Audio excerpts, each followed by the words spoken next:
स्वागत आहे तुम्हा सगळ्यांचं आपल्या आर.पी. मराठी स्टोरीज या चॅनलवर. चला सुरुवात करूया अब्रूची किंमत या आपल्या कथेच्या अंतिम भागाला. बाबांच्या इतक्या वर्षांच्या राजकीय आयुष्यात अशा कितीतरी गोष्टी त्यांनी हाताळल्या आहेत. सगळं अगदी व्यवस्थित होईल. थांब, मी आत्ताच त्यांना फोन करते. आजच श्रद्धाचा कायमचा निकाल लावू, असं म्हणत तिने मोबाईल काढला.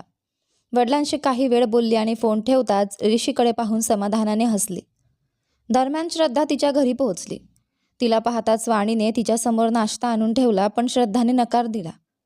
वाणीने काळजीने विचारलं, काय झालं श्रद्धा? तुझा चेहरा एवढा उतरलेला का आहे? तिथे काही प्रॉब्लेम झाला का? श्रद्धा त्रासलेल्या आवाजात म्हणाली, हो ताई, तो आदित्य दिवसेंदिवस माझ्या मागे लागलाय. उमा आई गेल्यापासून ऋषी आणि चारू मुद्दाम मला प्रत्येक गोष्टीत अडकवून त्रास देत आहेत. आणि हा आदित्य अचानक माझ्यावर प्रेम असल्यासारखा अभिनय करतोय. माझा पुढचा डाव तर ऋषीवर होता, पण उमा आईंचं असं झाल्यामुळे मी शांत राहिले.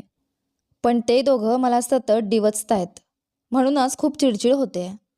वाणी शांतपणे म्हणाली, श्रद्धा, शक्य तितका लवकर सगळे प्रश्न संपव आणि कायमची इथेच ये. त्या घरात राहणं तुझ्यासाठी सुरक्षित नाही. हो ताई, मीही आता त्याचाच विचार करते. बरं, पूर्णा कुठे आहे? ती शेजारच्या दुकानात गेली आहे, आता येईलच. तेवढ्यात पूर्णा घरात आली. तिचा उतरलेला चेहरा पाहून श्रद्धाने विचारलं, पूर्णा काय झालं? तू एवढी उदास का दिसतेस? पूर्णा अडखळत म्हणाली, श्रद्धा, ते अगं सरळ सांग ना. पूर्णा म्हणाली, आज गावाहून आईचा फोन आला होता. त्या म्हणाल्या त्यांनी मला माफ केलंय आणि लगेच घरी परत यायला सांगितलंय, म्हणूनच विचारात पडली आहे. हे ऐकताच वाणी आणि श्रद्धा दोघीही आनंदाने हसल्या. श्रद्धा म्हणाली, अगं वेडी, यासाठी एवढी उदास का झालीस? याच दिवसाची तर तू इतके दिवस वाट पाहत होतीस, बरोबर ना वाणीताई? वाणीनेही हसत मान हलवली. पूर्णाच्या डोळ्यात पाणी आलं. हो, ही आनंदाची गोष्ट आहे, पण तुमच्या दोघींना सोडून जायचं मन अजिबात होत नाही. श्रद्धाने तिचा हात हातात घेतला. पूर्णा, कुटुंबापेक्षा मोठं काहीच नसतं. आमची काळजी करू नकोस, आम्हीच तुझ्या गावी तुला भेटायला येऊ. बरं, आज रात्रीच निघतेस ना? हो, आज रात्री. ठीक आहे, मी दुकानाचं काम संपवून स्वतः तुला बसस्थानकापर्यंत सोडायला येते. वाणीने लगेच विचारलं, मग मी? श्रद्धा हसत म्हणाली, नाही ताई, उद्यासाठी एक महत्त्वाचा ड्रेस तयार करायचा आहे. रात्रीचं उरलेलं काम तुम्ही पूर्ण करा. हे ऐकताच वाणीने लहान मुलीसारखा नाराज चेहरा केला. तिघी हसत गप्पा मारत असतानाच घराच्या दरवाजावर टकटक झाली. श्रद्धा बाहेर जाऊन दरवाजा उघडते. दारात एक सुसज्ज महिला कारमधून उतरून तिच्या जवळ आली आणि विचारलं, इथे श्रद्धा राहतात का? श्रद्धा, वाणी आणि पूर्णा तिघी गप्पा मारत बसल्या होत्या. तेवढ्यात विचारलं, इथे श्रद्धा कोण आहे? श्रद्धा पुढे येत म्हणाली, मीच श्रद्धा. पण आपण कोण? त्या तरुणीने हसत तिच्याकडे हात पुढे केला. हाय श्रद्धा, आय एम निवेदिता. श्रद्धानेही नम्रपणे तिच्याशी हस्तांदोलन केलं. निवेदिता हसत म्हणाली, अचानक आलेली ही मुलगी कोण आणि एवढी का बोलतेय? असंच ना तुम्ही विचार करत असाल? मी स्वतःच माझी ओळख करून देते. माझं नाव निवेदिता. मी स्टार ग्रुप ऑफ कंपनीचे MD गुरुप्रसाद यांची मुलगी आहे. हे ऐकताच श्रद्धाला आठवलं की विक्रम ज्या कंपनीत काम करायचा ती हीच कंपनी होती. ती लगेच विचारू लागली, निवेदिता, तुम्ही विक्रमबद्दल बोलायला आलात का? निवेदिता टाळ्या वाजवत आनंदाने म्हणाली, वाव, कमाल आहे. मी काही सांगायच्या आधीच तुम्ही ओळखलात. श्रद्धा हसत म्हणाली, बरं, दारात उभं राहून बोलू नका, आत या. तिने निवेदिताला आत बसवलं. तिच्यासाठी कॉफी आणली आणि तिच्या शेजारी बसत विचारलं, सांगा, विक्रमबद्दल काय बोलायचं आहे? निवेदिता एक खोल श्वास घेत म्हणाली, श्रद्धा, मला गोलमोल बोलायला जमत नाही. मी थेट मुद्द्यावर येते. मी विक्रमवर प्रेम करते. आजच नाही, तो आमच्या कंपनीत कामाला लागला त्या दिवसापासून मी त्याच्यावर प्रेम करते. एकदा मी त्याला माझ्या प्रेमाबद्दल सांगितलंही होतं, पण तेव्हा त्याने सांगितलं की तो तुमच्यावर प्रेम करतो आणि लवकरच तुमच्याशी लग्न करणार आहे. मग मी मनाला समजावलं, त्याच्या आयुष्यात माझ्यासाठी जागा नाही, म्हणून काही दिवस मन शांत करण्यासाठी मी लंडनला गेले. परत आल्यावर कळलं की तुमचं लग्न दुसऱ्याच व्यक्तीशी झालं आहे. नंतर तुमच्याबद्दल आणखी काही गोष्टीही ऐकल्या, पण ते सगळं आता महत्त्वाचं नाही. मला फक्त तुमची एक मदत हवी आहे. श्रद्धा शांतपणे तिच्याकडे पाहत होती. निवेदिता पुढे म्हणाली, कृपया विक्रमशी बोलून त्याला माझ्याशी लग्न करायला तयार करा. मी त्याच्यावर खूप प्रेम करते. मी पुन्हा त्याच्याजवळ गेले होते, पण त्याने सरळ सांगितलं, आता मी आयुष्यात कोणाशीही लग्न करणार नाही. आयुष्यभर एकटाच राहीन. तू दुसऱ्या कुणाशी तरी लग्न कर. आता तुम्हीच सांगा. इतका देखणा, चॉकलेट बॉयसारखा दिसणारा मुलगा असं म्हणाला तर आमच्यासारख्या मुलींचं मन तुटणार नाही का? तिने अगदी निरागस चेहऱ्याने पुढे म्हटलं, तुम्ही फक्त आमचं लग्न लावून द्या. आम्हाला पहिली मुलगी झाली तर तिचं नाव मी तुमच्यावरून श्रद्धा ठेवेन. आमची आजी अलमेलूची शपथ. निवेदिता न थांबता बोलतच होती. मधूनच वाणीने गमतीने विचारलं, अगं पहिला मुलगा झाला तर? निवेदिता लगेच ओठ वाकडे करत म्हणाली, अगं सिसी, असं अपशकून बोलू नका. मला आधी मुलगीच होणार आणि तिचं नाव माझ्या होणाऱ्या नवऱ्याच्या, माझी प्रेयसी आणि माझ्या आत्याच्या मैत्रिणीच्या नावावरून श्रद्धाच ठेवणार. प्रॉमिस. तिचं बालिश आणि निराकस बोलणं ऐकून श्रद्धा नकळत मोठ्याने हसू लागली. कित्येक महिन्यांनंतर ती मनापासून हसत होती. ते पाहून निवेदिता नाटकीपणे म्हणाली, हॅलो, मी इथे जीव तोडून माझी प्रेम कहाणी सांगते आणि तुम्ही माझी मदत करण्याऐवजी हसताय. पण श्रद्धा हसू थांबवूच शकत नव्हती. वाणीच्या डोळ्यात मात्र आनंदाश्रू आले. ते पाहून निवेदिता पुन्हा म्हणाली, अरे सिसी, तुमच्या डोळ्यात पाणी का आलं? माझं प्रकरण आधी सोडवा. माझी मदत करणार आहात की नाही ते आधी सांगा. श्रद्धा हसत म्हणाली, अगं बापरे, तू आम्हाला बोलायची संधीच दिली नाहीस. सतत तूच बोलत होतीस. बरं, तुला विक्रम आवडतो आणि त्याच्याशी लग्न करायचं आहे, बस एवढंच ना? मी त्याच्याशी बोलेन. यावेळी तुझ्यासारखी मुलगी तो नक्कीच गमावणार नाही. तुमचं लग्न लावून देण्याची जबाबदारी माझी.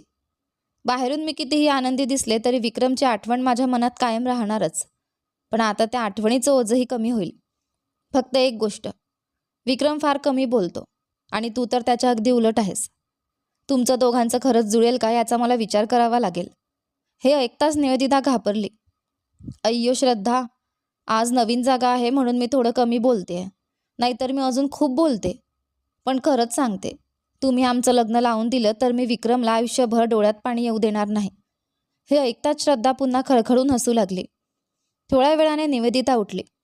कॉफीसाठी खूप धन्यवाद श्रद्धा, मी निघते. मी सांगितलेल्या गोष्टीचा नक्की विचार करा. श्रद्धा हसत म्हणाली, नक्की. आजच मी विक्रमशी बोलते आणि मग तुला फोन करते. तिने निवेदिताचा मोबाईल नंबर घेतला आणि स्वतःच्या फोनमध्ये सेव्ह करून घेतला. निवेदिता निघून गेल्यावर वाणी श्रद्धाकडे पाहत हसली. श्रद्धा, कितीतरी दिवसांनी तुला इतकं मनापासून हसताना पाहिलं. खरंच आज तुला असं हसताना पाहून खूप आनंद झाला. श्रद्धा हसत वाणीकडे पाहत म्हणाली, हो वाणीताई, ही मुलगी खूपच चांगली आहे. जर ती विक्रमच्या आयुष्यात आली तर तो नक्कीच आनंदात राहील. आजच मी त्याच्याशी या विषयावर बोलणार आहे. चला आता आपण दुकानात जाऊया. पूर्णा, तू तुझ्या गावी जायचं आहे ना? त्यासाठी लागणारं सामान घेऊन ये. असं म्हणत श्रद्धाने तिच्या हातात काही पैसे दिले आणि स्वतः दुकानाकडे निघाली. दिवसभराचं काम संपल्यावर श्रद्धाने विक्रमला फोन केला. दोघं नेहमी भेटायचे त्या मंदिरात येण्यास तिने त्याला सांगितलं. ती आधीच मंदिरात पोहोचली. देवाचं दर्शन घेतलं आणि विक्रमची वाट पाहत बसली. थोड्याच वेळात विक्रम मंदिरात आला. प्रदक्षिणा घालून तो थेट श्रद्धाजवळ येऊन बसला. हसत त्याने विचारलं, श्रद्धा, कशी आहेस? मी ठीक आहे विक्रम, तू कसा आहेस?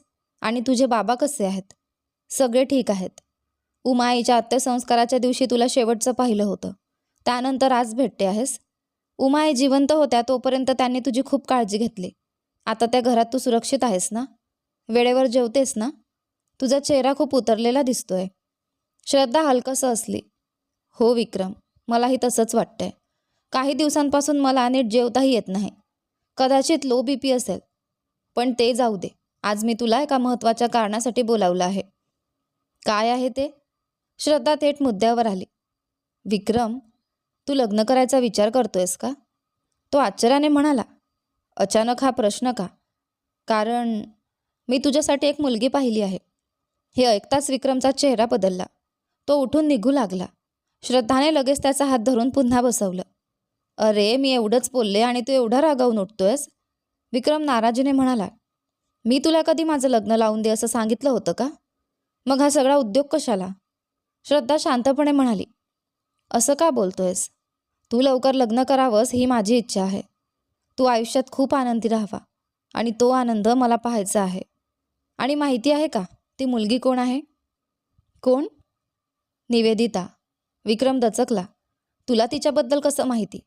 मला सगळं माहिती आहे. ती खूप चांगली मुलगी आहे. आज ती मला भेटून गेली. तुमची जोडी खूप छान दिसेल. हवं तर मी पांडुरंग मामांशीही बोलते. विक्रम काही क्षण शांत राहिला. मग तो म्हणाला, श्रद्धा, सगळ्यात आधी तू तुझं आयुष्य आनंदात जग. त्यानंतर तुझ्या मुलीकडे बोट दाखवशील तिच्याशी मी लग्न करेन. श्रद्धा काही बोलणार इतक्यात तो म्हणाला, मी माझा निर्णय सांगितलाय. आता या विषयावर आणखी काही बोलायचं नाही. चल निघूया. श्रद्धाने नाराजीने ओठ फुगवले. ते पाहून विक्रम हसला. श्रद्धा, मला थोडा वेळ दे. मी विचार करतो आणि हो, तू नेहमी अशीच हसत राहिली पाहिजेस. चल आता एकदा हसून दाखव. श्रद्धाच्या ओठांवर हलकीशी स्मितरेषा उमटली. विक्रमने विचारलं, घरी जायला ऑटो बोलवू का? श्रद्धा म्हणाली, नको. पूर्ण आज रात्री गावी निघतेय. मला बसस्थानकावर जायचं आहे. तू जा. मग मी तुला बसस्थानकावर सोडू का? नको. ती घरून निघाली की मला फोन करेल. मी इथूनच थेट जाईन. आणि हो, मी सांगितलेल्या गोष्टीचा नक्की विचार कर. विक्रमने मान हलवली आणि तिथून निघून गेला. थोड्याच वेळात पूर्णाचा फोन आला. ती घरून निघाल्याचं सांगत होती. श्रद्धाने एक ऑटो घेतला आणि तिला घेऊन बसस्थानकावर पोहोचली. तिने आधीच आरक्षित केलेल्या सीटवर पूर्णाला बसवलं. पूर्णाच्या डोळ्यात पाणी आलं. तिने श्रद्धाला मिठी मारली. खूप खूप धन्यवाद श्रद्धा. तुझ्यामुळेच मी चुकीच्या मार्गावरून परत आले.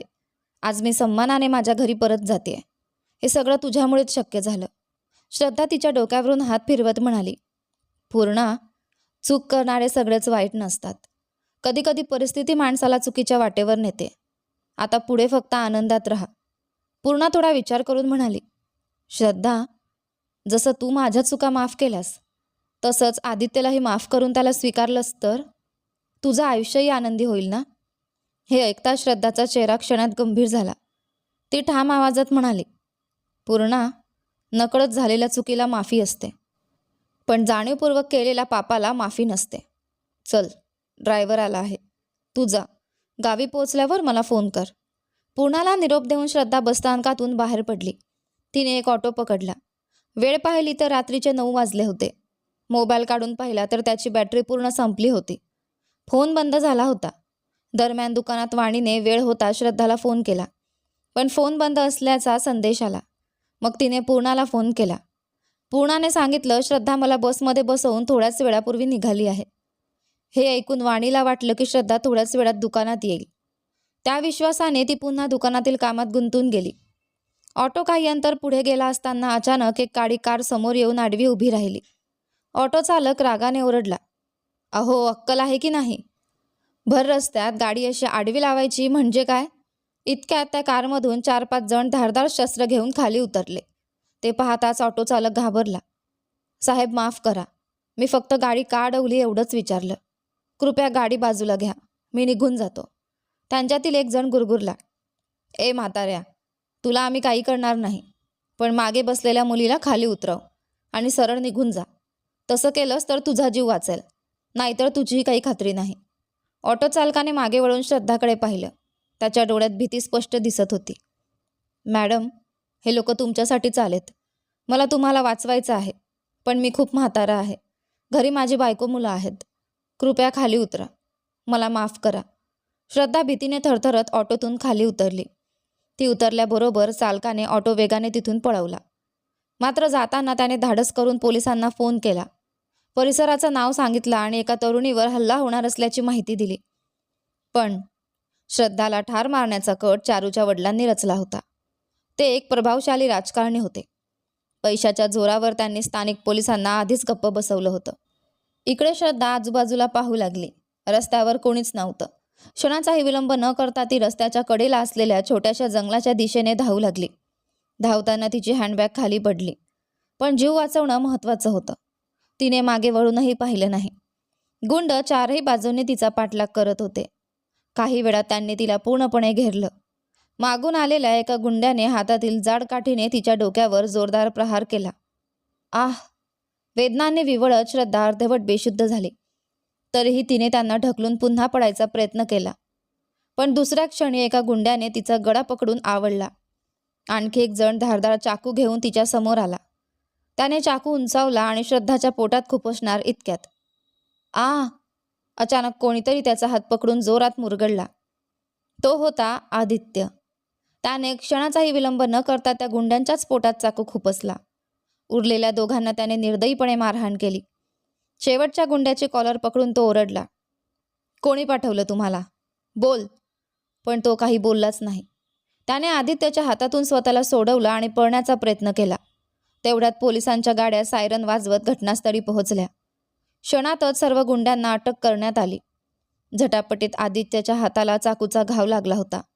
त्याच्या हातातून रक्त वाहत होतं, पण त्याचं लक्ष मात्र श्रद्धाकडे होतं. ती बेशुद्ध अवस्थेत जमिनीवर पडली होती. आदित्यने तिला अलगद उचललं, कारमध्ये बसवला आणि भरधाव वेगाने पुण्यातील रुग्णालयाकडे निघाला. रुग्णालयात पोहोचताच त्याने तिला उचलून थेट आपत्कालीन विभागात नेलं. डॉक्टरांनी तिला तातडीने उपचारासाठी आत घेतलं. बाहेर उभा असताना आदित्यची नजर स्वतःच्या शर्टावर गेली. श्रद्धाच्या डोक्यातून वाहिलेलं रक्त त्याच्या शर्टावर पूर्णपणे सुकलं होतं. ते दृश्य पाहून त्याचे डोळे पाणावले. दुसऱ्या डॉक्टरांनी त्याच्या हातावरील जखमेवर उपचार करून पट्टी बांधली. बराच वेळ उलटला, तरीही श्रद्धाला शुद्ध आली नव्हती. आदित्यने डॉक्टरांना विचारलं, डॉक्टर, माझी पत्नी कशी आहे? डॉक्टर शांतपणे म्हणाले, जास्त काळजी करू नका. डोक्याला मार लागल्यामुळे बरंच रक्त गेलं आहे. आजची रात्र निरीक्षणाखाली ठेवू. उद्या सकाळी त्यांना शुद्ध येईल. आदित्यने सुटकेचा निश्वास सोडला. खूप खूप धन्यवाद डॉक्टर. डॉक्टर हसले. आणखी एक आनंदाची बातमी आहे. तपासण्यांमध्ये समजलं की तुमची पत्नी गरोदर आहे. तिच्या पोटात बाळ वाढत आहे. बहुधा त्यांनाही अजून याची कल्पना नाही. गर्भाला साधारण 35-40 दिवस झाले असावेत. त्यांना शुद्ध आल्यावर ही आनंदाची बातमी जरूर सांगा. क्षणभर आदित्य जागेवरच स्तब्ध उभा राहिला. त्याच्या चेहऱ्यावर आश्चर्य, आनंद आणि अश्रू एकाच वेळी उमटले. तेवढ्यात कुणीतरी त्याच्या खांद्यावर हात ठेवला. तो भानावर आला. समोर त्याचा मित्र आणि पोलीस ACP शिवा उभा होता. त्याला पाहताच आदित्य भाऊक होऊन म्हणाला, शिवा, खूप खूप धन्यवाद. तू नसतास तर आज श्रद्धा जिवंत राहिलीच नसती. योग्य वेळी मला माहिती दिलीस. शिवा हसत म्हणाला, अरे, माहिती मला त्या भागात काम करणाऱ्या एका प्रामाणिक कॉन्स्टेबलने दिली. तुझे मामा आणि चारूच्या वडिलांनी पोलीस ठाण्यात पैसे देऊन आदेश दिले होते की श्रद्धाबद्दल कुणी तक्रार घेऊन आलं तर ती नोंदवायची नाही. पण तो कॉन्स्टेबल प्रामाणिक होता. मी गस्त घालत असताना त्याने मला सगळं सांगितलं आणि त्याच वेळी तूही श्रद्धाला शोधत होतास, म्हणून मी लगेच तुला कळवलं. ही आपल्या सगळ्यांची टीमवर्क होती. बरं, आता तुझी पत्नी कशी आहे? आदित्यच्या डोळ्यात पुन्हा आनंदाश्रू आले. ती अजून बेशुद्ध आहे, पण डॉक्टर म्हणाले उद्या सकाळी शुद्धीवर येईल. आणि शिवा, मी बाबा होणार आहे. श्रद्धा गरोदर आहे. मला वाटतं माझी आईच पुन्हा माझ्या मुलीच्या रूपाने माझ्या आयुष्यात परत येणार आहे. हे ऐकून शिवाच्या चेहऱ्यावरही आनंद झळकला. खूप आनंदाची बातमी आहे आदित्य. तू इथे राहून तुझ्या पत्नीची काळजी घे. मी आता पोलीस ठाण्यात जातो. श्रद्धाला मारायला आलेल्या गुंड्यांची चौकशी करायची आहे आणि त्यांना कायद्याची खरी भाषा समजावून सांगायची आहे. मी निघतो. खूप धन्यवाद शिवा. आदित्यचं बोलणं ऐकून शिवा हसत म्हणाला, अरे वा, आदित्यच्या तोंडून सॉरी आणि थँक्यू हे शब्द ऐकायला मिळतील असं कधी वाटलंच नव्हतं. बरं, मी निघतो. आणि हो, हा रस्त्यावर पडलेला हँडबॅग मिळाला. हा श्रद्धाचाच आहे. तिला शुद्ध आली की दे, असं म्हणत शिवा निघून गेला. आदित्यने श्रद्धाच्या मोबाईलमधील सिम कार्ड स्वतःच्या फोनमध्ये टाकलं आणि वाणीला फोन करून सगळी माहिती दिली. बातमी ऐकताच वाणी घाबरली आणि तात्काळ रुग्णालयाकडे धाव घेतली. रुग्णालयात पोचल्यावर तिने रिसेप्शनवर चौकशी केली आणि श्रद्धा ज्या खोलीत दाखल होती तिथे गेली. बेशुद्ध अवस्थेत पडलेल्या श्रद्धाला पाहताच तिच्या डोळ्यांतून अश्रू वाहू लागले. त्यानंतर तिने आदित्यकडे पाहिलं. हात जोडून ती म्हणाली, साहेब, आजवर मी तुमच्याशी कधी बोलले नाही, पण हात जोडून विनंती करते, कृपया आता तरी श्रद्धाला सोडून द्या. ती फक्त जिवंत राहिली पाहिजे. आम्ही कुठेतरी दूर जाऊन जगू. आता तिच्या आयुष्यात अजून किती दुःख लिहिलंय कोण जाणे. बिचारीने कुणाचंही वाईट केलं नाही. तिची खूप स्वप्न होती, पण तुमच्यासारख्या श्रीमंत लोकांनी सुडाच्या नावाखाली तिचं संपूर्ण आयुष्य उद्ध्वस्त केलं आणि आता तिला मारण्याचाही प्रयत्न केला. आदित्य शांतपणे म्हणाला, तुम्ही जे बोलत आहात ते खरं आहे. तिला सर्वात जास्त त्रास मीच दिला, पण माझी चूक किती मोठी होती हे मला आई गेल्यानंतर समजलं. आतापासून श्रद्धाची आणि तिच्या पोटात वाढणाऱ्या माझ्या लेकराची मी जीवापाड काळजी घेईन. आईची शपथ. आता तुम्हाला श्रद्धाबद्दल अजिबात काळजी करण्याची गरज नाही. श्रद्धा गरोदर असल्याचं ऐकताच वाणीच्या चेहऱ्यावर आनंदाश्रू उमटले. आदित्य म्हणाला, तुम्ही थोडा वेळ तिच्याजवळ थांबा, मी घरी जाऊन लगेच परत येतो. तो तिथून निघून गेला. वाणी मात्र श्रद्धाजवळ बसून तिची काळजी घेत राहिली. आदित्याने कार भरधाव वेगाने चालवत थेट चारूच्या घरी पोहोचला. घरात शिरताच त्याने नोकरांना चारूच्या वडिलांविषयी विचारलं, पण कुणालाच काही माहिती नव्हती. तो पुन्हा कारमध्ये बसला आणि थेट स्वतःच्या घरी गेला. घरात वेदाचार्य, ऋषी, चारू आणि तिचे वडील गप्पा मारत बसले होते. त्यांना पाहताच आदित्यचा संताप अनावर झाला. तो सरळ चारूच्या वडिलांसमोर गेला आणि त्यांच्या शर्टाची कॉलर पकडत ओरडला, लाज नाही वाटत तुम्हाला? तुमच्या स्वतःच्या मुलीच्या वयाच्या मुलीला मारण्यासाठी गुंड पाठवलेत? चारू संतापून म्हणाली, आदित्य, तू असं का बोलतोयस? तू काय कमी केलंस? सगळ्या जगासमोर तूच तर तिला बदनाम केलंस. मग माझ्या बाबांनी केलं तेच फक्त चुकीचं कसं? हे सगळं आम्ही आमच्यासाठी नाही, तुझं आयुष्य चांगलं व्हावं म्हणून केलं. आदित्यचा राग आणखी वाढला. तो म्हणाला, हो, मी जे केलं ते मोठं पाप होतं. एका मुलीशी कुणीही करू नये असं वागलो मी, आणि तेही इथे उभ्या असलेल्या या ऋषीसाठी. पण त्या पापाची शिक्षा मला मिळाली. आईच्या मृत्यूने मला सगळं शिकवलं. यापुढे श्रद्धाला किंवा तिच्या पोटात वाढणाऱ्या माझ्या बाळाला जर कोणी इजा करण्याचा प्रयत्न केला तर तुमच्यापैकी एकालाही जिवंत सोडणार नाही. हे ऐकताच ऋषी आणि वेदाचार्य दोघेही हादरले. वेदाचार्य संतापाने म्हणाले, काय रे, सारखा माझं मूल म्हणतोयस? कोणासोबत फिरून ती हे मूल घेऊन आली आहे कोण जाणे, आणि ते माझ्या घराण्याचं नातू आहे असं मी कधीच मान्य करणार नाही. त्यांचं वाक्य पूर्ण होण्याआधीच आदित्यने संतापाने त्यांची कॉलर पकडली. तो त्यांना मारायला धावणार इतक्यात ऋषी मध्ये आला. तो ओरडला, अरे, स्वतःच्या वडिलांवर हात उचलतोयस? त्यांनी काय चुकीचं बोललं? खरंच तर आहे, ती दुसऱ्या कुणासोबत फिरून आली असेल आणि आता हे मूल घेऊन आली आहे. श्रद्धाबद्दल हे शब्द ऐकताच आदित्यचा संयम तुटला. त्याने ऋषीच्या चेहऱ्यावर जोरदार ठोसा मारला. ऋषीनेही प्रत्युत्तर दिलं. क्षणात दोघांमध्ये भीषण मारामारी सुरू झाली. चारू, तिचे वडील आणि वेदाचार्य त्यांना वेगळं करण्याचा प्रयत्न करत होते. पण आदित्यचा राग इतका प्रचंड होता की त्याच्या प्रत्येक घावाने ऋषी पूर्णपणे हादरत होता. काही वेळानंतर ऋषीला त्याचा सामना करणं कठीण झालं. अखेरीस त्याने आदित्यला जोरात ढकललं. शेजारी पडलेला चाकू उचलून तो आदित्यवर झेपावला. पण आदित्य योग्य वेळी बाजूला झाला. ऋषीचा तोल गेला. जमिनीवर अंथरलेल्या कार्पेटमध्ये त्याचा पाय अडकला. तो जोरात पुढे फेकला गेला आणि थेट भिंतीवर डोका आपटून खाली कोसळला. क्षणातच तो बेशुद्ध पडला. संपूर्ण घरात भीतीदायक शांतता पसरली. दुसऱ्या दिवशी सकाळी श्रद्धाने हळूहळू डोळे उघडले. तिने आजूबाजूला पाहिलं. तिच्या पलंगाशेजारी वाणी टेबलावर डोकं टेकवून झोपलेली होती. श्रद्धाने सावकाश उठण्याचा प्रयत्न करत बाजूच्या स्टँडला हात लावला.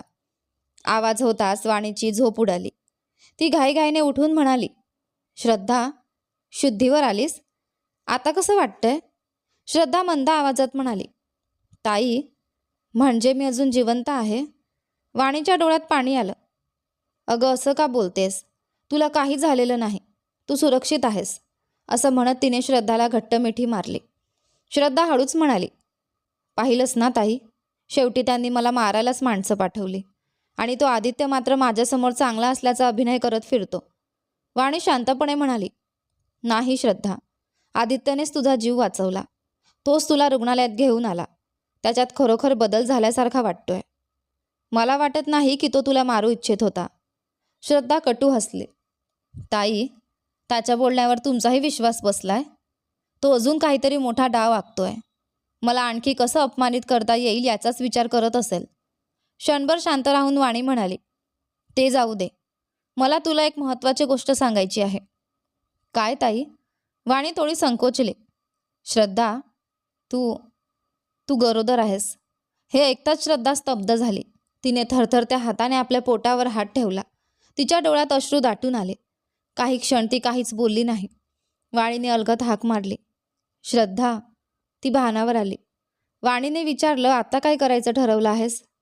कशाबद्दल? बाळाबद्दल. श्रद्धाने क्षणाचाही विलंब न करता उत्तर दिलं, मी हे बाळ नक्की जन्माला घालणार. हे माझं मूल आहे. वाणीच्या चेहऱ्यावर आनंद पसरला. खूप आनंद झाला श्रद्धा. मला वाटलं होतं तू हाच निर्णय घेशील. म्हणजे आता तू आदित्यसोबत राहणार? श्रद्धा फक्त हसली आणि नकारार्थी मान हलवली. वाणीला तिचा अर्थच कळेना. थोड्याच वेळात वाणी म्हणाली, आणखी एक गोष्ट, ऋषीलाही याच रुग्णालयात दाखल केलंय. श्रद्धा आश्चर्याने म्हणाली, का? त्याला काय झालं? आदित्य आणि त्याच्यात खूप मोठी मारामारी झाली म्हणे. त्यात त्याच्या डोक्याला जबर मार लागला. तो सध्या अतिदक्षता विभागात आहे. हे ऐकताच श्रद्धा काहीतरी विचारात पडली. मग ती म्हणाली, ताई, मला ऋषीला भेटायचं आहे. वाणी घाबरत म्हणाली, नको श्रद्धा, तिथे तुझे सासरे आहेत, चारूही तिथेच आहे. उगाच नवीन वाद नको. पण श्रद्धा ठामपणे म्हणाली, नाही, मला त्याला भेटायचंच आहे. तिचा हट्ट पाहून वाणी तिला घेऊन ICUकडे गेली. ऋषी अतिदक्षता विभागात होता. बाहेर आदित्य, वेदाचार्य, चारू आणि इतर सगळे उभे होते. तेवढ्यात डॉक्टर बाहेर आले. आदित्य घाईने विचारू लागला, डॉक्टर, माझ्या भावाला शुद्ध आली का? डॉक्टर गंभीर स्वरात म्हणाले, शांत रहा. डोक्याला लागलेल्या दुखापतीमुळे मेंदूकडे जाणाऱ्या रक्तवाहिनीत रक्ताची गुठळी झाली आहे. पुढच्या 24 तासात त्याला शुद्ध आली नाही तर तो कोमात जाण्याची शक्यता आहे. तुम्ही त्याच्याशी बोलून पहा. कदाचित त्याचा मेंदू अजूनही बाहेरचं ऐकत असेल. हे ऐकताच आदित्यचं धैर्य सुटलं. तो खाली बसून रडू लागला. चारूही जोरजोराने रडू लागली. इतक्यात श्रद्धा आणि वाणी तिथे आल्या. श्रद्धाला पाहता चारू संतापाने तिच्यावर धावून गेली, पण वाणीने तिला अडवलं. चारू संतापाने ओरडली, सगळं तुझ्यामुळे झालंय. तू आमच्या आयुष्यात आलीस आणि सगळ्यांचं आयुष्य उद्ध्वस्त केलंस. जर माझा ऋषी शुद्धीवर आला नाही तर तुला जिवंत सोडणार नाही. तुझा शेवट माझ्याच हातून होईल. ती पुन्हा श्रद्धावर झेपावणार इतक्यात आदित्यने तिचा हात पकडून मागे ओढला. तो रागाने म्हणाला, चारू, काय करतेस तू? तिच्यावर का ओरडतेस? चूक माझी होती. तिने काय केलं? चारू संतापाने म्हणाली, हो, सगळ्यांचं मूळ कारण हीच आहे. ती आपल्या घरात आली म्हणून तुमच्या दोघा भावांमध्ये भांडण झालं. आज माझा ऋषी मृत्यूसोबत झुंज देतोय हे सगळं हिच्यामुळे. असं म्हणत ती रडत खाली बसली. वेदाचार्यही संतापून म्हणाले, चारू बरोबर बोलतेय. तू हिच्यासाठी स्वतःच्या भावालाच मारायला निघालास. जर ऋषीला काही झालं तर तुम्हा दोघांनाही मी सोडणार नाही. असं बोलून ते आणि बाकीचे सगळे तिथून निघून गेले. श्रद्धा शांतपणे ऋषीच्या खोलीत गेली.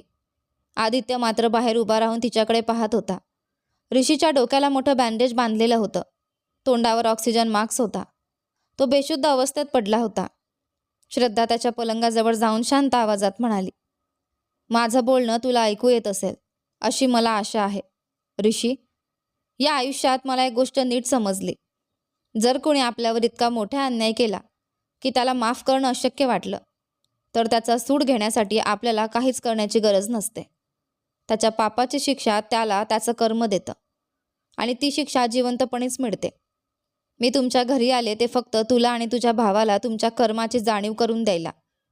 पण एक दिवसही मी तुमच्या मृत्यूची इच्छा केली नाही. तुम्हाला मारण्याचा विचारही माझ्या मनात आला नाही, कारण माझे संस्कार तसे नाहीत. कदाचित देवानेच ठरवलं असेल की तुझ्या पापाची शिक्षा तुला तुझ्याच भावाच्या हातून मिळावी. माझ्या आयुष्यात तू फक्त एक छोटासा काळा डाग आहेस, तरीसुद्धा तुला एवढी मोठी शिक्षा मिळाली. ही शिक्षा फक्त तुला नाही, तुझ्या वडिलांना आणि त्या चारूलाही आहे. आणि शेवटी माझ्या पोटात वाढणारं बाळ हे तुमच्या घराण्याचंच वारस आहे. मी या बाळाला नक्की जन्म देईन. आदित्यसाठी माझ्या पोटात वाढणारं हे बाळच सर्वात मोठी शिक्षा ठरेल. तरीही तू लवकर बरा व्हावास अशीच मी देवाकडे प्रार्थना करेन. इतकं बोलून श्रद्धा दारापर्यंत आली. एकदा मागे वळून ऋषीकडे पाहिलं आणि शांतपणे तिथून बाहेर निघून गेली. श्रद्धा खोली बाहेर येताना पाहून आदित्य तिच्या जवळ आला. काळजीने तो म्हणाला, श्रद्धा, आता कसं वाटतंय? चल, मी तुला घरी सोडतो. पण त्याच्याकडे न पाहताच श्रद्धा वाणीला म्हणाली, वाणीताई, रिसेप्शनचं काम करूया का? मग आपण इथून निघू. इतकं बोलून ती पुढे निघून गेली. आदित्य मात्र एका बाजूला ऋषीच्या ICUच्या दाराकडे आणि दुसऱ्या बाजूला दूर जात असलेल्या श्रद्धाकडे असहाय्य नजरेने पाहत उभा राहिला. वाणीने विक्रमला फोन करून सगळी माहिती दिली. बातमी मिळताच विक्रम लगेच रुग्णालयात आला. त्याने श्रद्धा आणि वाणीला कारमध्ये बसवलं आणि श्रद्धाच्या आईवडिलांच्या जुन्या घर गाठलं. रस्त्यात वाणीने श्रद्धा गरोदर असल्याची आनंदाची बातमी विक्रमला सांगितली. हे ऐकताच त्याचा चेहरा आनंदाने उजळून निघाला. तो हसत श्रद्धाला म्हणाला, श्रद्धा, मला खूप आनंद झाला. मनापासून अभिनंदन. आज तुला जे हवं असेल ते माग. मी आत्ताच जाऊन आणतो. श्रद्धा त्याच्याकडे पाहत असली. विक्रम, माझ्यासाठी काहीही करशील? तू फक्त सांग, मी करतो की नाही ते बघ. श्रद्धाने भावुक होत उत्तर दिलं, तुझ्या प्रेमासाठी मनापासून धन्यवाद. माझी फक्त एकच इच्छा आहे, तू आणि निवेदिता लग्न करावं. माझी ही इच्छा पूर्ण करशील? विक्रम काही क्षण शांत राहिला. श्रद्धा पुन्हा म्हणाली, काय झालं? आत्ताच तर म्हणालास काहीही माग. आता गप्प का बसलास? सांग ना. मान्य आहे ना? विक्रमच्या ओठांवर हलकंसं स्मित उमटलं. तुझी इच्छा मी नक्की पूर्ण करेन श्रद्धा. मी निवेदिताशी लग्न करायला तयार आहे. पण एका अटीवर. काय अट? मी तुझं ऐकेन. पण तूही माझं ऐक. तुझ्यासाठी आणि तुझ्या पोटात वाढणाऱ्या बाळासाठी तू आदित्यला माफ करून त्याला स्वीकार. श्रद्धा काही क्षण विचारात पडली. शेवटी तिने शांतपणे मान डोलावली. ठीक आहे. त्यानंतर श्रद्धाने लगेच निवेदिताला फोन केला. निवेदिता, विक्रम तुझ्याशी लग्न करायला तयार झाला आहे. हे ऐकताच निवेदिता फोनवरच आनंदाने किंचाळली. तिचा आनंद गगनात मावत नव्हता. ती वारंवार श्रद्धाचे आभार मानू लागली. इतक्यात विक्रमच्या मोबाईलवर फोन आला. त्याने स्क्रीनकडे पाहिलं. फोन त्याच्या वडिलांच्या नंबरवरून होता. फोनवर बोलून झाल्यावर तो श्रद्धाकडे वळला. मला थोडं महत्त्वाचं काम आहे. मी निघतो, असं सांगून तो तिथून निघून गेला. विक्रम गेल्यावर श्रद्धा वाणीकडे वळली. वाणीताई, तुम्ही दुकानात जाऊन या. उद्या एका मुलीला द्यायचा ड्रेस तयार आहे. तो देऊन या.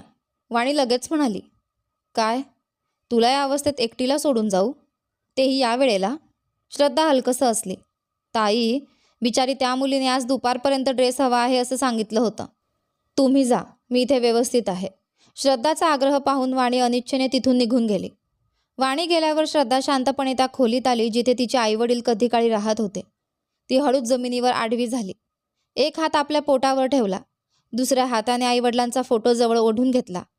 आजवर स्वतःला सावरून ठेवणारी श्रद्धा पहिल्यांदाच पूर्णपणे कोसळली. आईवडिलांच्या आठवणीने तिचं हृदय भरून आलं. त्यांच्या विरहाचं दुःख, आयुष्यातील वेदना आणि मनात साचलेलं ओझं सगळं अश्रूंमधून बाहेर पडू लागलं. ती लहान मुलीसारखी हुंदके देत रडत राहिली आणि त्या शांत घरात तिच्या रडण्याचा आवाज बराच वेळ घुमत राहिला. महिने सरत गेले. आदित्य आणि श्रद्धाच्या आयुष्यातील नातं अजूनही तसंच होतं. नावालाच पती-पत्नी, पण मनाने मात्र खूप दूर. श्रद्धाच्या पोटातील बाळ हळूहळू वाढू लागलं. तिच्या प्रत्येक गरजेची काळजी आदित्य स्वतः घेत होता. औषधं, तपासण्या, खाण्यापिण्यापासून ते प्रत्येक छोट्या गोष्टींपर्यंत तो तिच्यासोबत उभा राहिला. तर वाणीही आईच्या मायेने तिच्यासाठी पौष्टिक जेवण, तिला आवडणारे पदार्थ आणि आवश्यक ती सगळी काळजी घेत होती. मात्र ऋषीच्या प्रकृतीत अजिबात सुधारणा होत नव्हती. चारूची मानसिक अवस्था पूर्णपणे बिघडली होती. तिला भेटायला आलेल्या प्रत्येकावर ती वस्तू फेकून मारायची, विचित्र वागायची. त्यामुळे चारूच्या वडिलांनी तिला घराबाहेर जाऊ न देता एका खोलीतच ठेवून दिलं होतं. आदित्य श्रद्धाची डोळ्यात तेल घालून काळजी घेत होता. पण श्रद्धा मात्र त्याच्याकडे माणूस म्हणूनही पाहत नव्हती. तो काही बोलला तरी ती उत्तर देत नसे. वाणीने कितीतरी वेळा तिला समजावण्याचा प्रयत्न केला, पण श्रद्धाचा आदित्यवरचा अविश्वास अजूनही तसूभरही कमी झाला नव्हता. एके दिवशी विक्रम श्रद्धाला भेटण्यासाठी आला. त्याच्यासोबत निवेदिताही होती.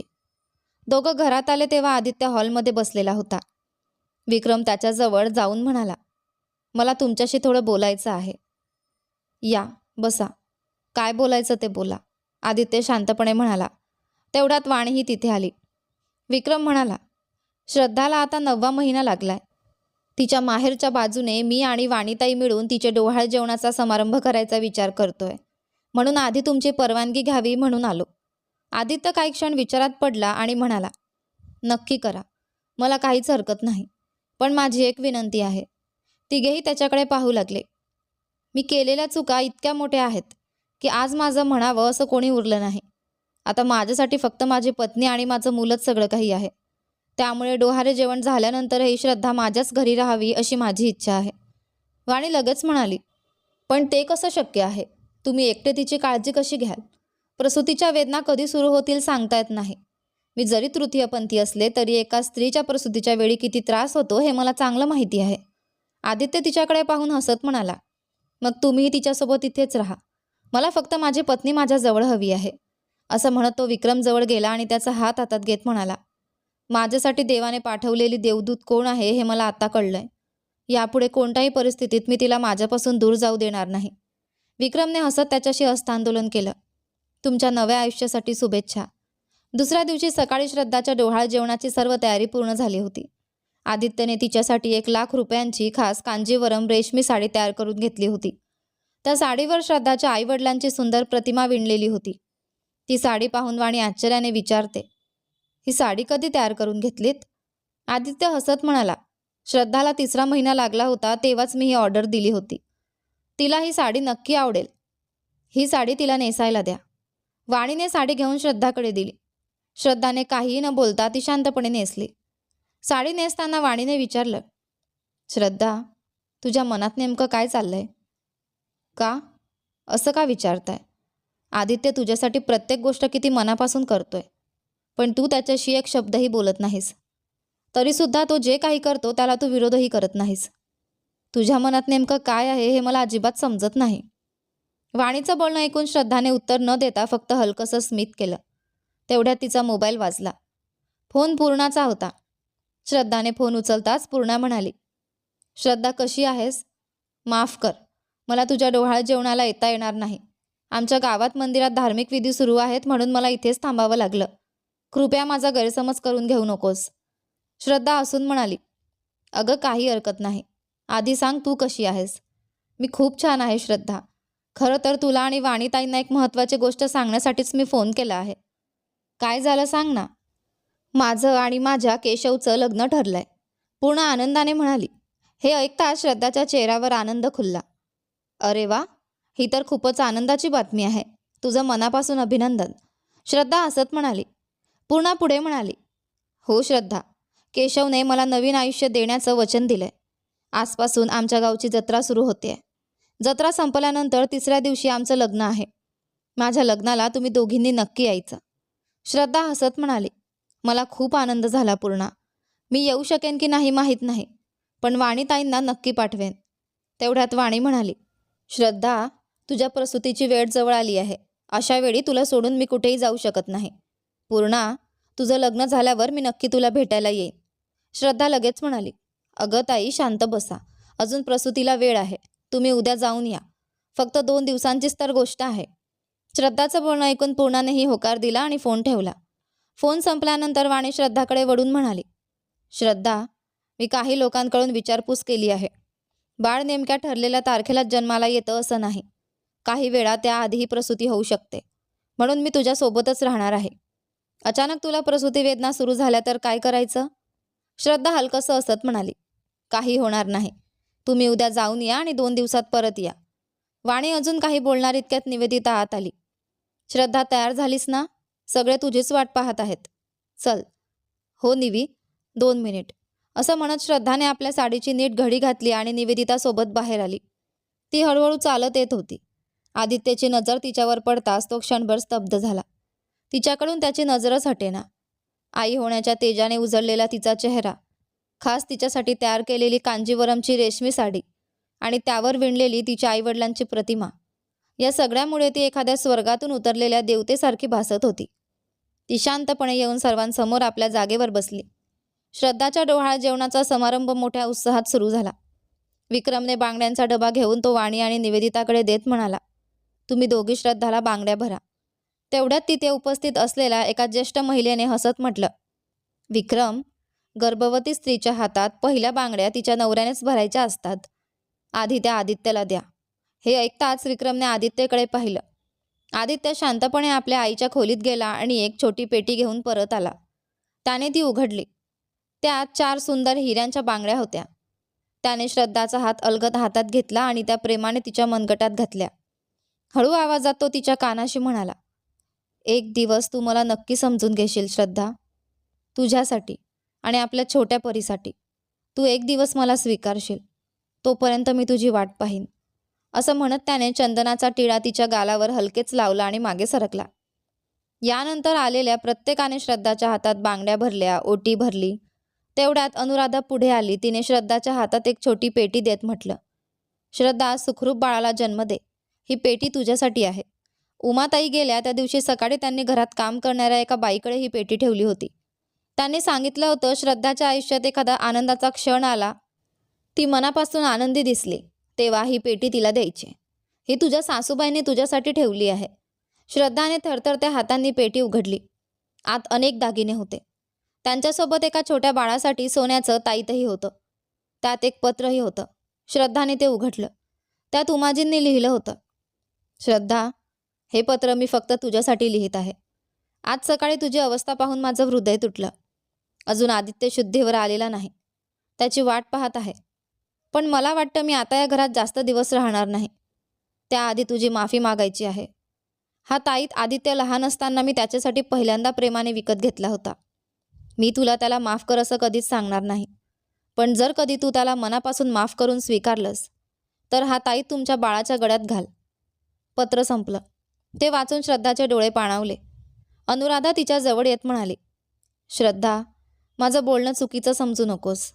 आदित्यमध्ये खूप बदल झालाय. एकदा तरी त्याला माफ कर. मनापासून त्याला तुझा नवरा म्हणून स्वीकार.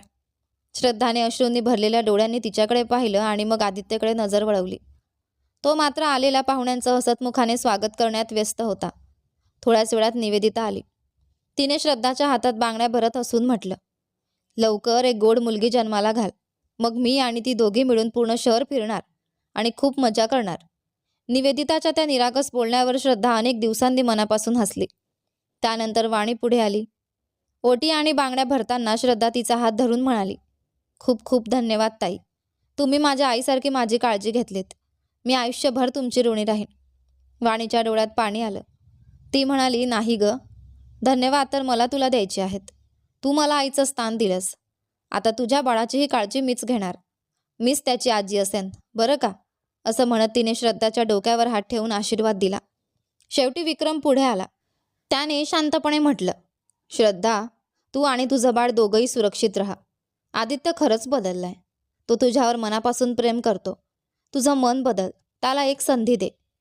हो, त्याने खूप मोठी चूक केली, पण शक्य असेल तर त्याला माफ कर. तू या घरात आलीस ती सूड घ्यायला, पण शेवटी शिक्षा त्यांना तू नाही तर देवानेच दिली. माझी श्रद्धा कुणालाही दुःख देणारी नाही.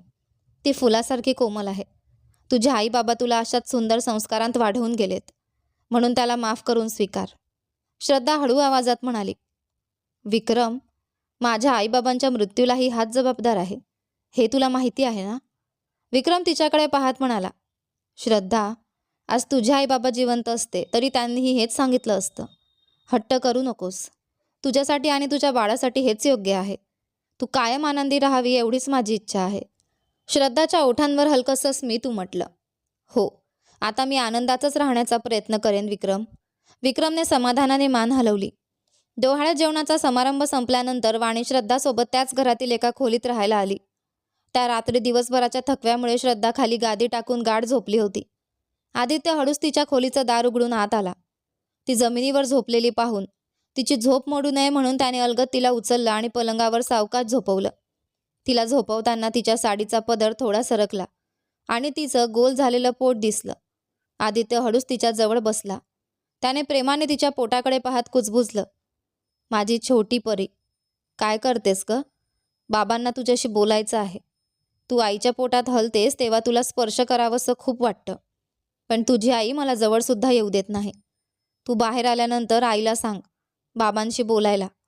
मी तुझ्या आईवर खूप प्रेम करतो, पण तिला ते कधी समजेल माहीत नाही. कदाचित तू जन्माला आल्यानंतर तिचं मन बदलेल.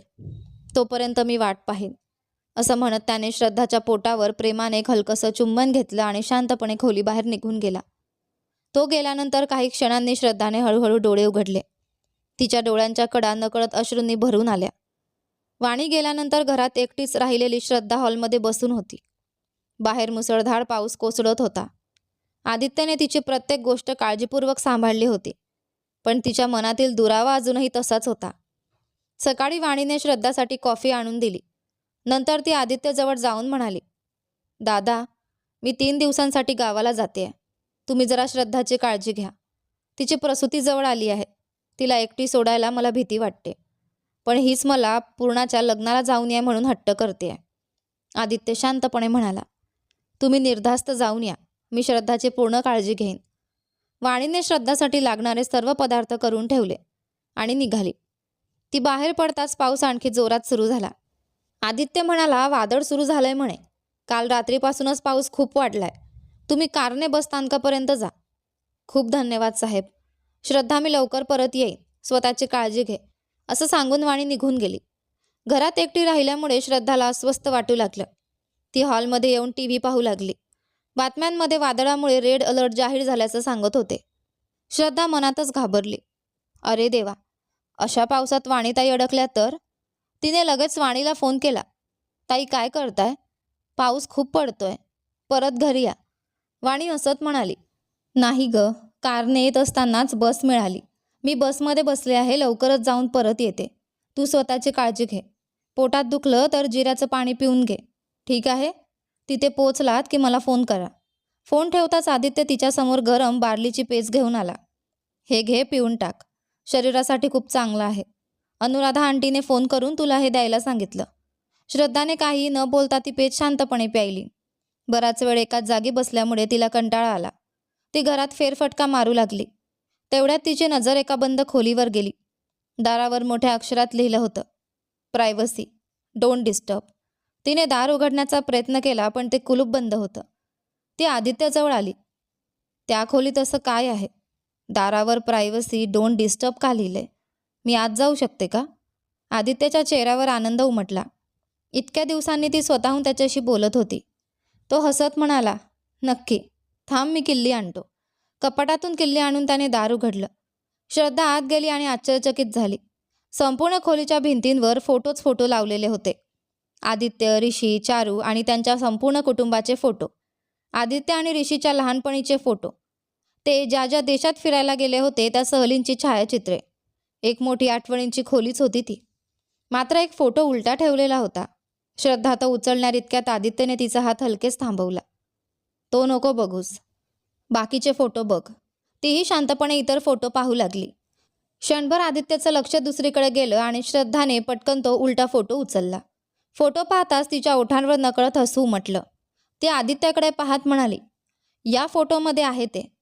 आदित्य लाजत म्हणाला, मी तुला तो फोटो बघू नकोस म्हणूनच सांगितलं होतं ना, मग का पाहिलास? श्रद्धाने पुन्हा फोटो पाहिला. त्यात अगदी लहानपणीचा आदित्य होता. अंगावर एकही कपडा नव्हता. फक्त उमा यांनी दिल्यासारखाच एक ताईत गळ्यात होता आणि तो अंगठा तोंडात घालून उभा होता.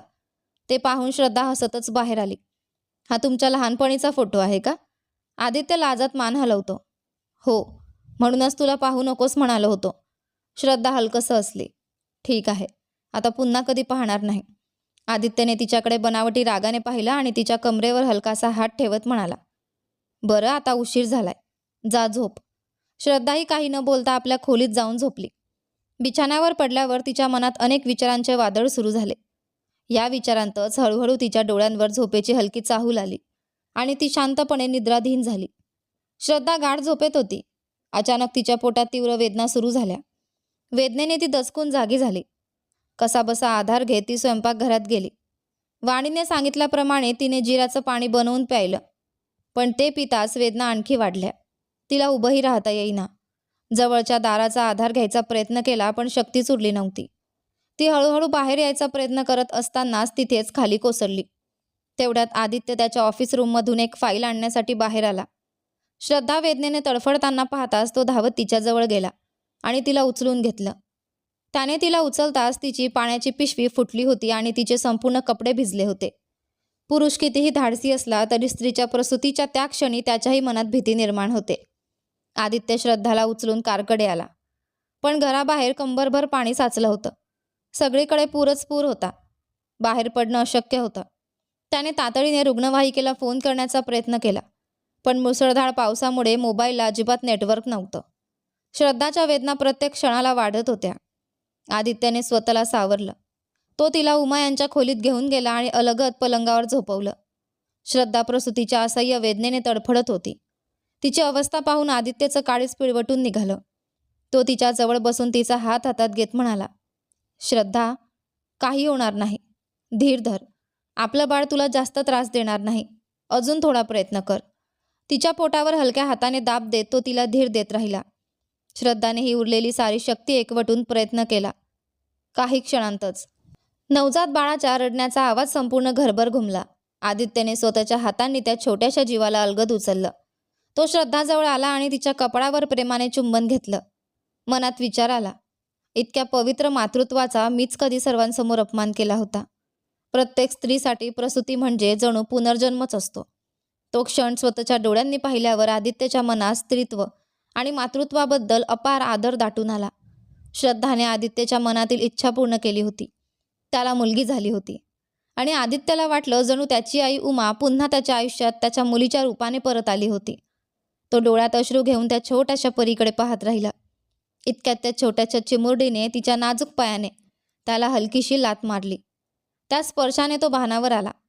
आपल्या रक्ताचा अंश, आपल्या आईचं रूप समजून त्याने त्या बाळाला मिठीत घेतलं. तिच्या डोक्याचा सुगंध घेतला आणि डोळे मिटून तिला छातीशी कवटाळलं. श्रद्धाला ज्या ज्या गोष्टींसाठी एका स्त्रीची मदत लागली असती, त्या प्रत्येक गोष्टी त्याने कोणतीही किळस न बाळगता स्वतः केल्या. त्या क्षणापासून तो एका क्षणासाठी आपल्या मुलीपासून दूर गेला नाही. काही वेळाने श्रद्धा हळूहळू उठली. तिने मुलीला हातात घेतला आणि तिच्याकडे पाहत रडू लागली. आई रडतेय हे त्या नवजात जीवाला जाणवलं की काय? ती सुद्धा भुकेने रडू लागली. श्रद्धाने तिला स्तनपान देण्याचा प्रयत्न केला, पण दूध येत नव्हतं. तिला काय करावं ते सुचेना. आदित्यने पुन्हा मोबाईलवरून कोणाला तरी संपर्क करण्याचा प्रयत्न केला, पण अजूनही नेटवर्क नव्हतं. तो पूर्णपणे असहाय्य झाला होता. तेवढ्यात श्रद्धाच हळू आवाजात म्हणाली, बाळाला दूध द्यायचं आहे. त्यासाठी मला काहीतरी खायला किंवा दूध प्यायला हवं. कृपया माझ्यासाठी थोडं गरम दूध आणाल का? आदित्य लगेच म्हणाला, आत्ताच घेऊन येतो. तो स्वयंपाकघरात गेला. दूध गरम करून कोमट झाल्यावर ते श्रद्धासाठी घेऊन आला. श्रद्धाने ते पिलं. थोड्या वेळाने तिने पुन्हा मुलीला स्तनपान देण्याचा प्रयत्न केला. आदित्य मग उमा यांच्या फोटोसमोर जाऊन उभा राहिला. डोळ्यात पाणी आणून तो म्हणाला, आई, मला माहीत आहे, माझ्या मुलीच्या रूपाने तुम्हीच माझ्याकडे परत आलात. श्रद्धावर मी केलेल्या पापाची जाणीव करून देण्यासाठीच तुम्ही तुमचा जीव दिलात. आता मी खरंच बदललोय हे पाहून तुम्ही माझ्या मुलीच्या रूपाने पुन्हा जन्म घेतलात. आई, आज मी खूप आनंदी आहे. फोटोसमोर हात जोडून नमस्कार करून तो श्रद्धाजवळ आला. मी बाहेर जाऊन बघतो कुठे वैद्यकीय मदत मिळते का, असं सांगून तो पावसाच्या पाण्यात उतरला. थोडं अंतर चालल्यावर त्याला एक छोटासा दवाखाना दिसला, पण तोही पूर्णपणे पाण्याखाली गेला होता. जवळच एक वृद्ध महिला पावसापासून बचाव करण्यासाठी एका आडोशाला बसली होती. आदित्यने त्यांच्याकडे मदतीची विनंती केली. त्या वृद्ध महिलेने क्षणाचाही विचार न करता त्याच्यासोबत पाण्यातून चालत त्याच्या घरी येण्याचं मान्य केलं. घरी आल्यावर त्यांनी श्रद्धा आणि बाळाची तपासणी केली. श्रद्धा काळजीने म्हणाली, आई, मला बाळाला दूध देता येत नाही. अजून दूध आलंच नाही. ती भुकेने रडतेय. वृद्ध महिलेने प्रेमाने तिचं सांत्वन केलं. त्यांनी गरम पाणी आणून श्रद्धाची स्वच्छता केली आणि पहिलं येणारं चीक दूध, कोलोस्ट्रम, बाळाला पाजायला मदत केली. नंतर त्या आदित्यकडे वळून म्हणाल्या, काही काळजी करू नकोस बाळा. तुझी बायको अगदी ठणठणीत आहे आणि बाळही खूप निरोगी आहे. घाबरू नकोस. आमच्या काळी तर घरातच बाळंतपणं व्हायची. आता मात्र प्रत्येक गोष्टीसाठी लगेच दवाखान्यात धाव घेतात. तू फक्त तिची आणि बाळाची नीट काळजी घे. त्या निघू लागल्या. आदित्यने कृतज्ञतेने त्यांच्या हातात काही पैसे ठेवले. त्यांच्या मनापासून आभार मानले आणि त्यांना आदराने निरोप दिला. पावसाचा जोर काहीसा ओसरल्यानंतर आदित्यने शहरातील सर्वोत्तम रुग्णालयातील डॉक्टरांना घरी बोलावून श्रद्धा आणि बाळाची तपासणी करून घेतली. दोघेही पूर्णपणे सुरक्षित आणि निरोगी असल्याचे डॉक्टरांनी सांगताच त्याने सुटकेचा निश्वास सोडला. बाळ जरा जरी रडले तरी तो धावत जाऊन तिला अलगद उचलून अंगाई गाऊ लागे. हे सगळं पाहून श्रद्धाच्या ओठांवर हलकंसं हसू उमटलं. वाणीताईंना फोन केला का? तिने विचारलं. हो, आजच नेटवर्क आलं. सगळ्यांना फोन करून कळवलं आहे. आतापर्यंत ते निघालेही असतील. दोघांचं बोलणं सुरू असतानाच विक्रम तिथे आला. आदित्यने त्याला आत बोलावलं. मुसळधार पावसामुळे तो पूर्ण भिजला होता. विक्रम, आधी कपडे बदलून घ्या. नको आदित्य, ठीक आहे आणि थँक्यू. बस तुम्ही दोघं गप्पा मारा, मी कॉफी घेऊन येतो. विक्रमने आश्चर्याने विचारलं, घरात नोकर नाहीत का? तुम्ही स्वतः कॉफी करणार? आदित्य हलकंसं हसला. या वादळामुळे सगळ्यांना सुट्टी दिली आहे. श्रद्धाची प्रसूती झाली तेव्हाही घरात कोणी नव्हतं. तरीही एकट्याने प्रसूती सांभाळली हे खरंच मोठं धाडस आहे. आदित्यच्या चेहऱ्यावर गंभीर भाव उमटले. नाही विक्रम, मी खूप घाबरलो होतो. पहिल्यांदाच एखाद्या स्त्रीची प्रसूती इतक्या जवळून पाहिली. त्या वेदना सहन करण्याचं त्यांचं धैर्य पाहून स्त्रीत्वाबद्दलचा माझा आदर अनेक पटींनी वाढला. असं म्हणत तो कॉफी आणायला निघून गेला. विक्रम श्रद्धाजवळ आला आणि बाळाला अलगद उचलून घेतलं. काय विक्रम, बाळ कोणासारखं दिसतं? श्रद्धाने विचारलं. खरं सांगू? हो, अगदी हुबेहूब तिच्या बाबांसारखंच. श्रद्धा मंद हसली. अगं, मी खरंच सांगतोय. हो, तू म्हणतोस ते खरंच आहे. ती तिच्या बाबांसारखीच दिसते. विक्रम काही क्षण तिच्याकडे पाहत राहिला. श्रद्धा, आदित्य पूर्णपणे बदलला आहे. तो तुझी किती जबाबदारीने काळजी घेतोय ते मी स्वतः पाहिलं. हां, एवढंच उत्तर तिने दिलं. पूर्वीची श्रद्धा काय विचार करते हे मला सहज समजायचं. पण आत्ताची श्रद्धा? तुझं मन समजणं खूप कठीण झालंय. अगं छोटी परी, तुझ्या आईची काळजी आता तूच घे बरं का. तेवढ्यात आदित्य कॉफी घेऊन आला. विक्रमने कॉफी संपवली. आदित्यला धन्यवाद दिले. श्रद्धाला स्वतःची काळजी घेण्यास सांगितलं आणि तिथून निघून गेला. त्यानंतर आदित्यने वेदाचार्य यांना फोन करून त्यांच्या घरी मुलगी झाल्याची बातमी सांगितली. पण त्यांनी काही उत्तर न देता फोन कट केला. दुसऱ्या दिवशी वाणी गावाहून परत निघाली. बस स्थानकात उतरल्याबरोबर श्रद्धाचा फोन आला. ताई, तुम्ही थेट रेल्वे स्टेशनला या. रेल्वे स्टेशनला? कशासाठी? पण श्रद्धाने काहीच उत्तर दिलं नाही. शांतपणे फोन ठेवून दिला. त्यावेळी आदित्य आपल्या ऑफिस रूममध्ये लॅपटॉपवर एक महत्त्वाचा ईमेल पाठवत बसला होता. श्रद्धा हळूच बाहेरून येऊन ऑफिसच्या दरवाजाला कडी लावते. श्रद्धा, दार का बंद केलंस? उघड. मला तुमच्याशी थोडं बोलायचं आहे. ठीक आहे, पण आधी दार उघड. आपण शांतपणे बसून बोलू. नाही, मी दार उघडणार नाही. मी आणि माझी मुलगी, आम्ही इथून निघून जात आहोत. खूप दूर. आदित्यच्या छातीत धस्त झालं. काय बोलतेस तू? हो, तुमचं मन बदललं असेल. तुम्ही आता चांगले वागत असाल. पण मी तुमच्यासोबत राहू शकत नाही. जर राहिले तर रोज माझ्या आईवडिलांच्या मृत्यूला तुम्हीच कारणीभूत आहात ही जाणीव माझा जीव घेईल. मी माझ्या मुलीची चांगली आई बनेन. आम्ही दोघी नवीन आयुष्य सुरू करणार आहोत. कदाचित हीच तुमच्यासाठी माझी शेवटची शिक्षा असेल. दाराच्या आतून आदित्यचा आवाज थरथरला. श्रद्धा, प्लीज, माझ्या आईला पुन्हा एकदा माझ्यापासून दूर नेऊ नकोस. मी तुझ्यावर खूप मोठा अन्याय केला हे मला मान्य आहे. पण मी पूर्णपणे बदललोय. माझ्यावर विश्वास ठेव. नवरा म्हणून नाही, तर आयुष्यभर तुझा आणि आपल्या मुलीचा रक्षक म्हणून राहीन. प्लीज, मला सोडून जाऊ नकोस. दार उघड श्रद्धा, प्लीज. पण श्रद्धाने मुलीला उचलला आणि शांतपणे घराबाहेर निघून गेली. आत आदित्य वेड्यासारखा दार फोडण्याचा प्रयत्न करू लागला. टेबल उचलून त्याने दारावर आपटला. श्रद्धा मुलीला घेऊन रेल्वे स्टेशनवर पोहोचले. 2 तिकीट घेत असतानाच वाणी तिथे आली. तिने धावत येऊन बाळाला उचलला आणि तिचे लाड केले. दरम्यान आदित्यने दार फोडलं आणि वेड्यासारखा कार घेऊन प्रथम बस स्थानकात, मग शहरभर श्रद्धाचा शोध घेतला. पण ती कुठेच सापडली नाही. शेवटी तो रस्त्याच्या मधोमध कोसळला. श्रद्धा, त्याचा आर्त आवाज आसमंतात घुमला. पण त्याला माहीत नव्हतं, त्याचं उरलेलं एकमेव नातं त्याच्यापासून कायमचं दूर निघून गेलं होतं. वाणीने काळजीने विचारलं, काय झालं ग श्रद्धा? अशी बाळाला घेऊन घर सोडून का आलीस? निदान या लेकरासाठी तरी आदित्यसोबत राहा. श्रद्धाने शांत पण ठाम आवाजात उत्तर दिलं, नाही ताई, माझ्याने ते होणार नाही. मला भीती वाटते. कधीतरी माझं मन बदललं तर? तसं झालं तर माझ्या आईबाबांच्या मृत्यूचा अपमान होईल. आदित्यसाठी सर्वात मोठी शिक्षा म्हणजे त्याला स्वतःच्या मुलीपासून दूर राहावं लागणं. असं म्हणत ती रेल्वेत जाऊन बसली. वाणीने विचारलं, ठीक आहे, पण ही ट्रेन कुठे जाणार आहे?